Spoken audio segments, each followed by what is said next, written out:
we'll guide you through on how to find someone on Pinterest. If you find this guide helpful, consider subscribing and liking the video. So the first step would be opening the Pinterest app.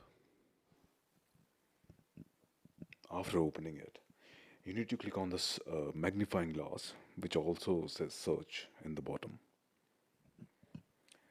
After that, you get the option to search for ideas on top, so just click on it and type the name that you want to search. For example, I'll search for someone who's named as, let's just say, Arti. Alright, and tap on the search icon.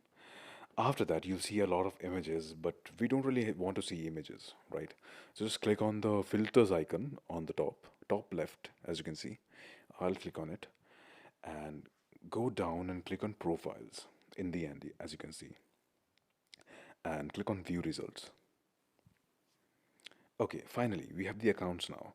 As you can see, there's a lot of Aartis like Aarti Randive, Aarti. Unfortunately, Pinterest doesn't really have an option to sync your contacts. So yeah, you have to search for your loved ones or your relatives if you want them to if you want to add them on Pinterest. So yeah, you need to scroll down and find the Aarti that you were looking for. Let's just say we're looking for this one, Aarti Singh. Let's just say this is the person that I was looking for. You can follow them if you want, and of course, if you can unfollow them if you want. It's pretty basic, and that's how you find someone on Pinterest.